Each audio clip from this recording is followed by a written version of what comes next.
May 7th. Dear Jesus, thank you so much for friends. Thank you for putting us into each other's lives to encourage and uplift, to help us to see areas where we need to improve. Thank you for all of my friends specifically. I'm so blessed by the people that you've brought into my life. Thank you for my husband and my family, for all my children and my in-law children, and thank you so much for everyone that you've brought into my life. I pray that as I read your word today, that you would guide my voice, that you would soften my heart to hear your words, that you would help me not to judge, but to see you rightly, to know and understand that your ways are higher than my ways. Jesus, it's in your name I pray. Amen.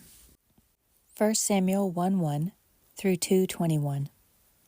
Now there was a certain man of Ramathaim Zophim, of the mountains of Ephraim, and his name was Elkanah, the son of Jeroham, the son of Elihu, the son of Tohu, the son of Zuph, an Ephraimite.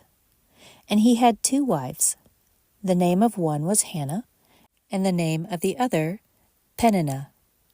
Peninnah had children, but Hannah had no children. This man went up from his city yearly to worship and sacrifice to the Lord of hosts in Shiloh. Also the 2 sons of Eli, Hophni and Phinehas, the priests of the Lord, were there. And whenever the time came for Elkanah to make an offering, he would give portions to Peninnah his wife and to all her sons and daughters. But to Hannah he would give a double portion, for he loved Hannah, although the Lord had closed her womb. And her rival also provoked her severely to make her miserable, because the Lord had closed her womb.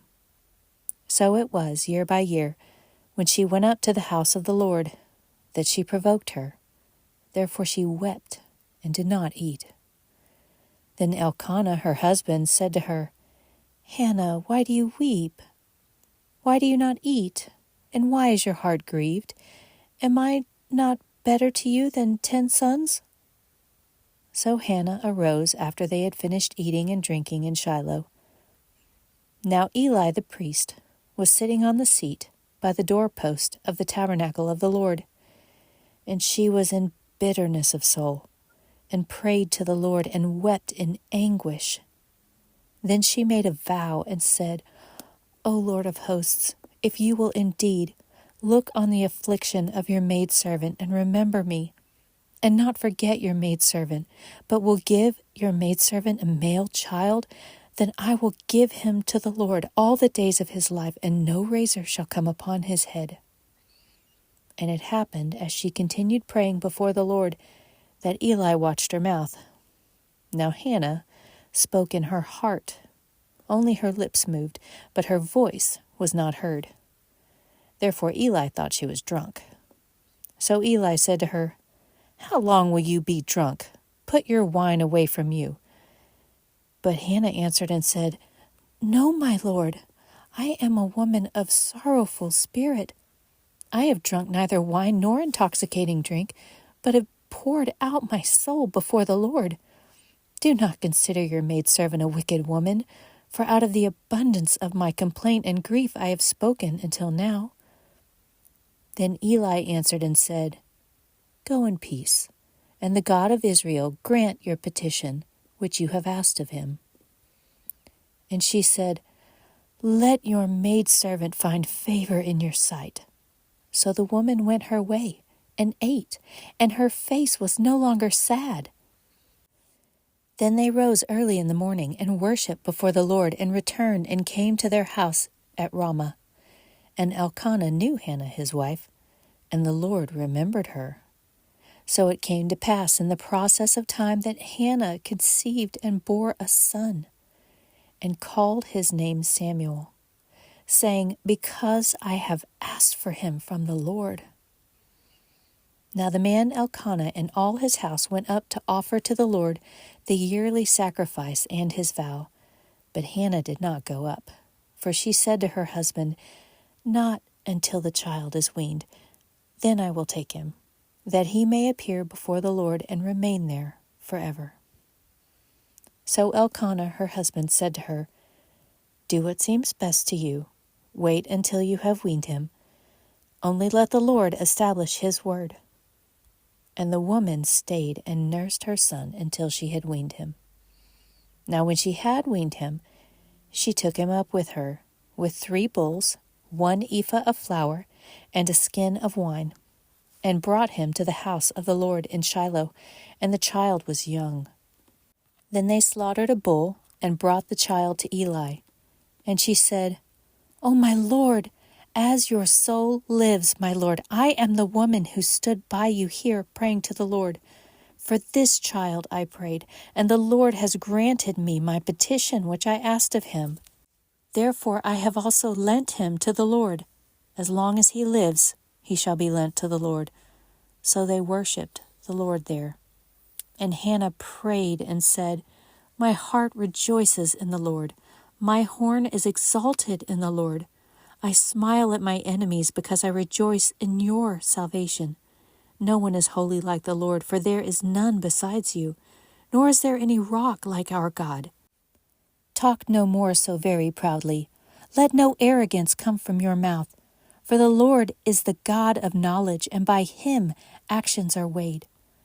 The bows of the mighty men are broken, and those who stumbled are girded with strength. Those who were full have hired themselves out for bread, and the hungry have ceased to hunger. Even the barren has borne 7, and she who has many children has become feeble. The Lord kills and makes alive. He brings down to the grave and brings up. The Lord makes poor and makes rich. He brings low and lifts up. He raises the poor from the dust and lifts the beggar from the ash heap, to set them among princes and make them inherit the throne of glory. For the pillars of the earth are the Lord's, and he has set the world upon them. He will guard the feet of his saints, but the wicked shall be silent in darkness. For by strength no man shall prevail. The adversaries of the Lord shall be broken in pieces. From heaven he will thunder against them. The Lord will judge the ends of the earth. He will give strength to his king and exalt the horn of his anointed. Then Elkanah went to his house at Ramah, but the child ministered to the Lord before Eli the priest. Now the sons of Eli were corrupt. They did not know the Lord.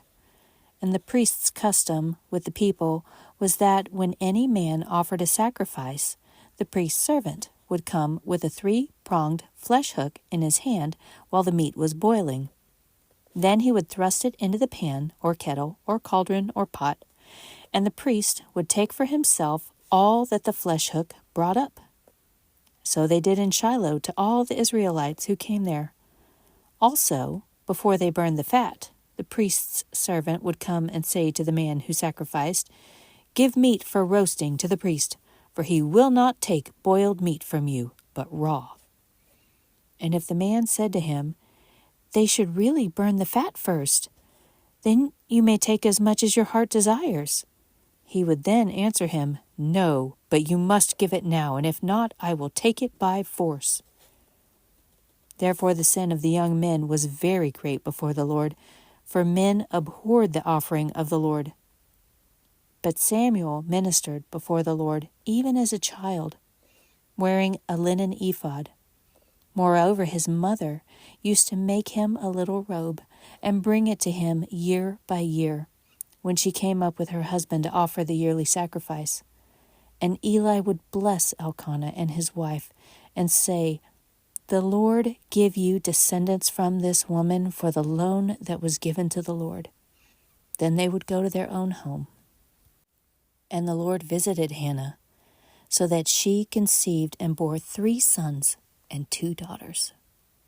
Meanwhile, the child Samuel grew before the Lord. John 5:1-23. After this there was a feast of the Jews, and Jesus went up to Jerusalem. Now there is in Jerusalem, by the sheep gate, a pool, which is called in Hebrew Bethesda, having 5 porches. In these lay a great multitude of sick people, blind, lame, paralyzed, waiting for the moving of the water. For an angel went down at a certain time to the pool and stirred up the water. Then whoever stepped in first, after the stirring of the water, was made well of whatever disease he had. Now a certain man was there who had an infirmity 38 years. When Jesus saw him lying there, and knew that he had already been in that condition a long time, he said to him, "Do you want to be made well?" The sick man answered him, "Sir, I have no man to put me into the pool when the water is stirred up, but while I am coming, another steps down before me." Jesus said to him, "Rise, take up your bed and walk." And immediately the man was made well, took up his bed and walked. And that day was the Sabbath. The Jews therefore said to him who was cured, "It is the Sabbath. It is not lawful for you to carry your bed." He answered them, "He who made me well said to me, 'Take up your bed and walk.'" Then they asked him, "Who is the man who said to you, 'Take up your bed and walk'?" But the one who was healed did not know who it was, for Jesus had withdrawn, a multitude being in that place. Afterward Jesus found him in the temple and said to him, "See, you have been made well. Sin no more, lest a worse thing come upon you." The man departed and told the Jews that it was Jesus who had made him well. For this reason, the Jews persecuted Jesus and sought to kill him, because he had done these things on the Sabbath. But Jesus answered them, "My Father has been working until now, and I have been working." Therefore the Jews sought all the more to kill him, because he not only broke the Sabbath, but also said that God was his Father, making himself equal with God. Then Jesus answered and said to them, "Most assuredly I say to you, the Son can do nothing of himself, but what he sees the Father do. For whatever he does, the Son also does in like manner. For the Father loves the Son, and shows him all things that he himself does, and he will show him greater works than these, that you may marvel. For as the Father raises the dead and gives life to them, even so the Son gives life to whom he will. For the Father judges no one, but has committed all judgment to the Son, that all should honor the Son, just as they honor the Father. He who does not honor the Son does not honor the Father who sent him." Psalm 105, 37 through 45. He also brought them out with silver and gold, and there was none feeble among his tribes. Egypt was glad when they departed, for the fear of them had fallen upon them. He spread a cloud for a covering, and fire to give light in the night. The people asked, and he brought quail, and satisfied them with the bread of heaven. He opened the rock, and water gushed out. It rained in the dry places like a river. For he remembered his holy promise, and Abraham his servant. He brought out his people with joy, his chosen ones with gladness. He gave them the lands of the Gentiles, and they inherited the labor of the nations, that they might observe his statutes and keep his laws. Praise the Lord. Proverbs 14, 28 through 29. In a multitude of people is a king's honor, but in the lack of people is the downfall of a prince. He who is slow to wrath has great understanding, but he who is impulsive exalts folly.